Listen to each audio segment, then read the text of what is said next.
Are you ready to master your ego? Are you ready to finally turn the mind into a servant instead of you constantly being enslaved by it? Well, then stick around because we're going to talk about the 5 components of the ego and how to use them to have more freedom in your life.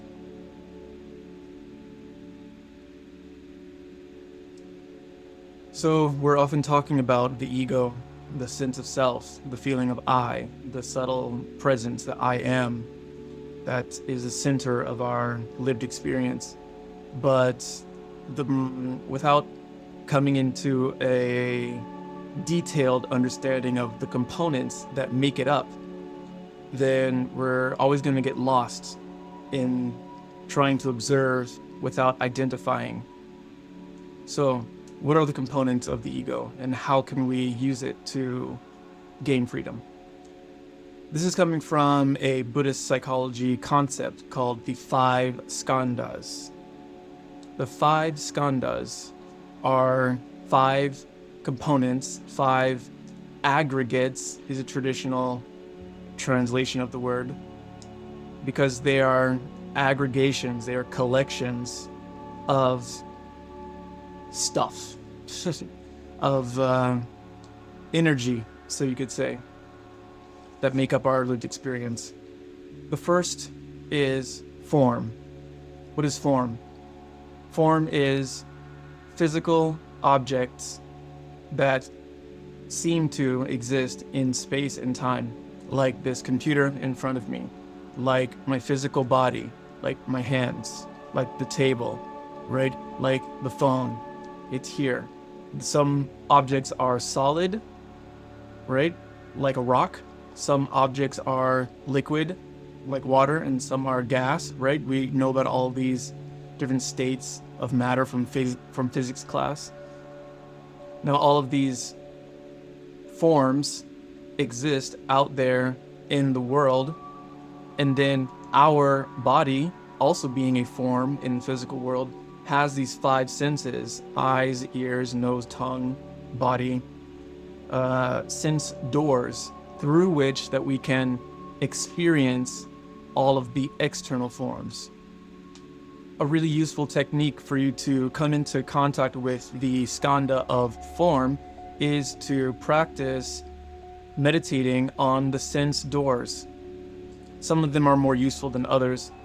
I would suggest, for example, starting with your sense of sound.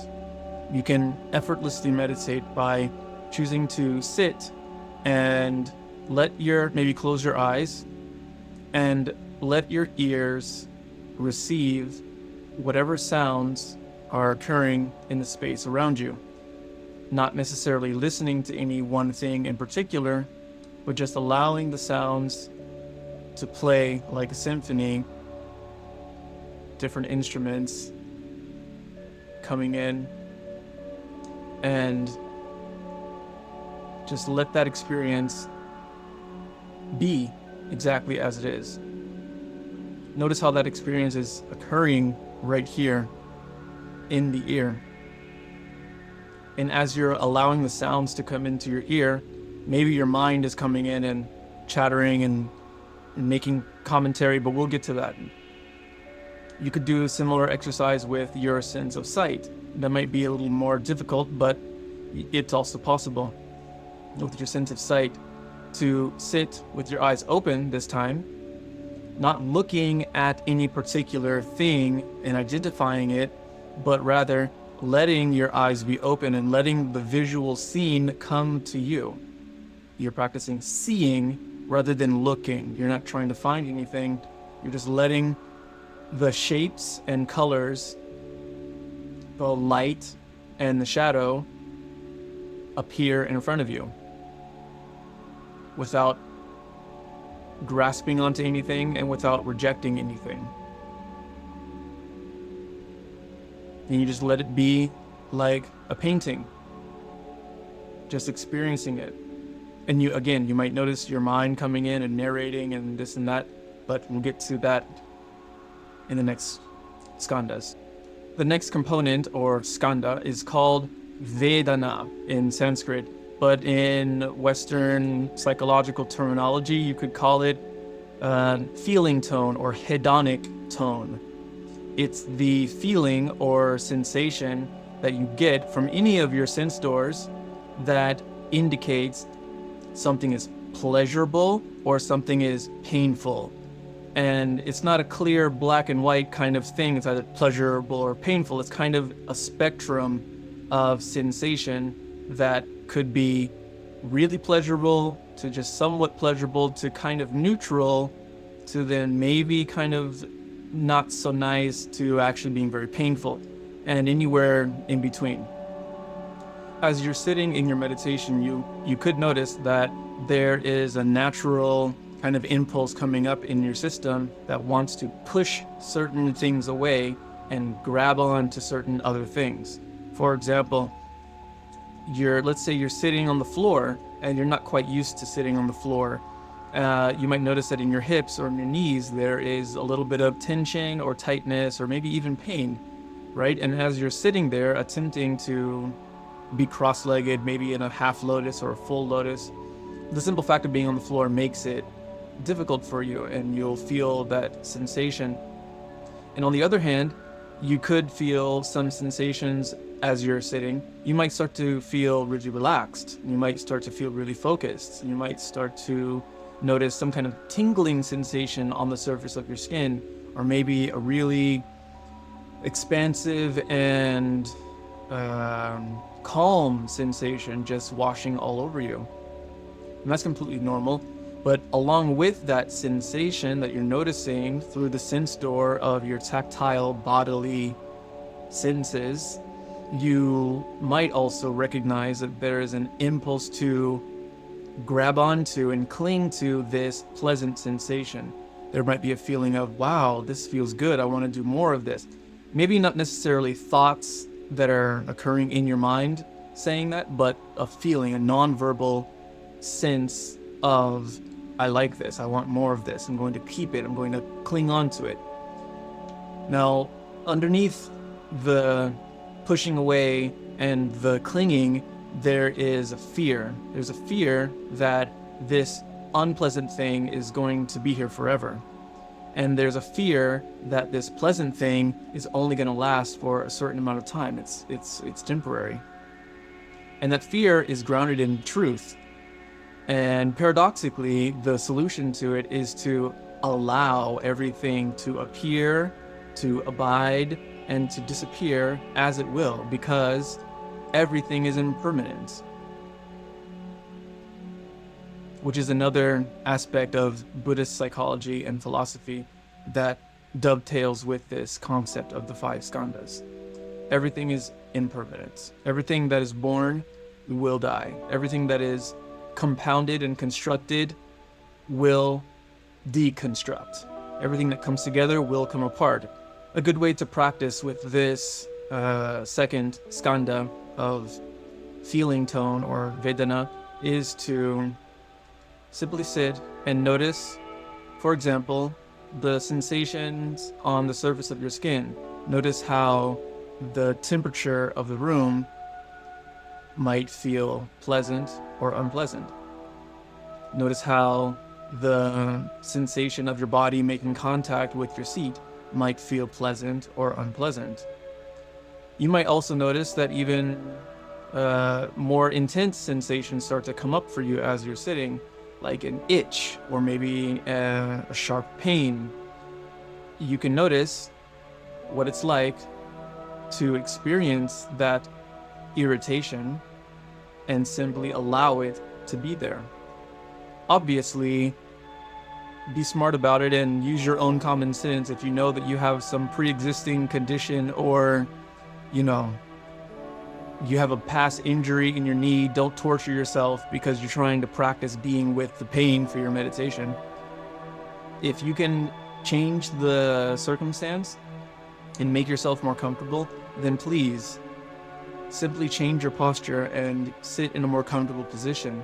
But maybe you'll notice that as you shift from one posture to the next, there's never a posture that's comfortable enough. And at some point you have to simply accept that this is it. these are the postures that you have. These are the sensations that are coming up.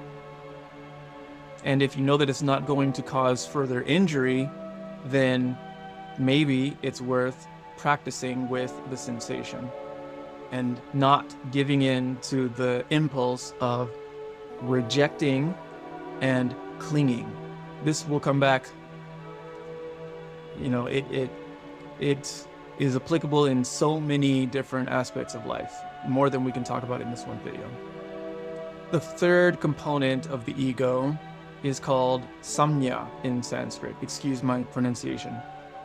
In English, you could call it conceptual labeling or conceptual perception. It's the thought activity that starts to occur in your mind in relation to the direct lived experience that's happening in your body. In the first skandha of form, the external objects meet your sense doors, they come into contact. In the second skandha of Vedana, feeling tone, there's a sensation of pleasant and unpleasant, and maybe there is a leaning into what feels pleasant and a rejection of what's unpleasant. And in this third skandha of conceptual perception, there is a story being told. There's a narrative, there's a mental, conceptual narrative being told about what's happening. Instead of just feeling drawn to something, there's a story saying, this is great, this is amazing, I want more of this. Instead of just simply feeling averse to something, you can hear maybe, or you can perceive in your thoughts a story being told that says, I hate this, I want to get rid of this, this is bad, this is an emergency, we have to change this right now. All of which are thought activity, all of which are thoughts that are, again, appearing, abiding for a few moments, and then disappearing. The best way to work with this skandha, this aspect of your ego, is in your meditation to do the simple practice of coming back to your anchor. Let's say your anchor is the sensation of the breath coming in and out of your nostrils. You can feel them moving through as you breathe in and as you breathe out. That sensation that's right here at the tip of your nostrils, being your anchor, it's just staying with it. And then when the thoughts occur, you notice that the thoughts are happening, and then you come back to your anchor over and over again. Not pushing the thoughts away. We're also not jumping on the thoughts and going down the rabbit hole with them, but we're simply staying here anchored in the present moment, using the sensation of the breath as a solid base. You could also use the really subtle sense of your own presence here and now, the feeling of I am, the feeling of your own existence, as your solid base, but that might be more subtle and difficult to perceive if you're new to meditation. Definitely try both and just see what works for you.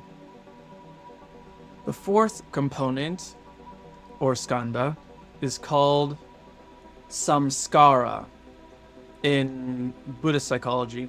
In other forms of Indian philosophy or Eastern psychology, they might call it vasana. But vasana and samskara are similar. In English, it translates roughly to tendency or habit, right? In your neurology, you can think of it as the neural pathways that get more and more strongly linked together the more that you repeat certain actions. Based on the feeling of pleasant and unpleasant or neutral that you experience in your direct living of life as this moment is unfolding, there is a repetition of that push and pull.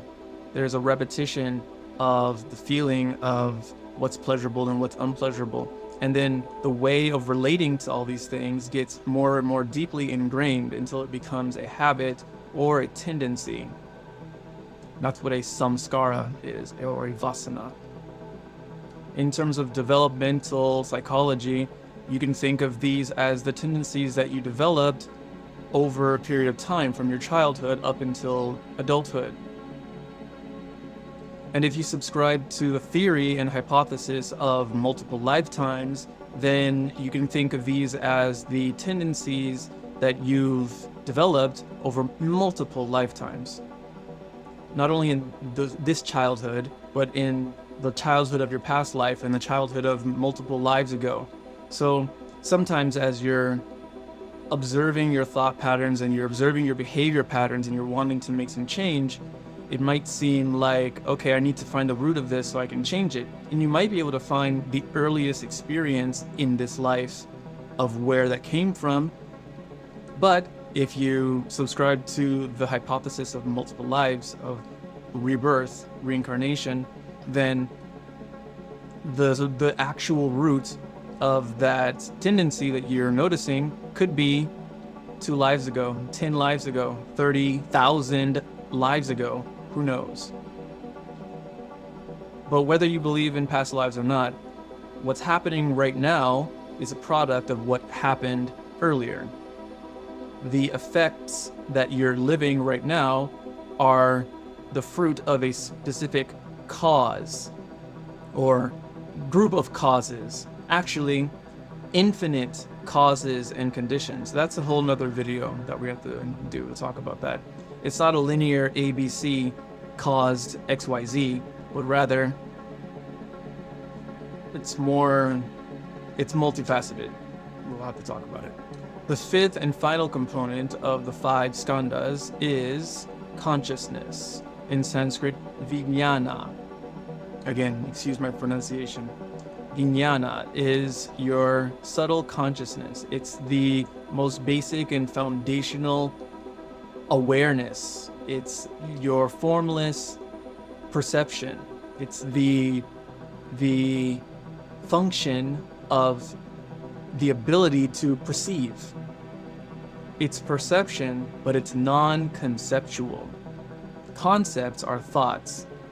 Labeling things as this or that is a mental activity, and that activity is observed within the space of consciousness, of non-verbal, non-conceptual consciousness. It's simply witnessing. It's the most basic and pure foundation of awareness. A pure, direct experience, not filtered through concepts. So, forms, feelings, concepts, impulses, consciousness. These are the 5 skandhas, the 5 components of the ego as it appears in every millisecond. If we can practice observing these 5 separate components and the ways that they interact with each other, then we can start to see how the ego is an activity that occurs within our system. That the sense of who we are actually is something that's occurring in front of our consciousness, in front of our awareness. I hope you found this informative and helpful. If so, let me know in the comments if you have any question. If you'd like to reach out for one-on-one coaching, I have a link in the description. And yeah, in the meantime, peace be with you.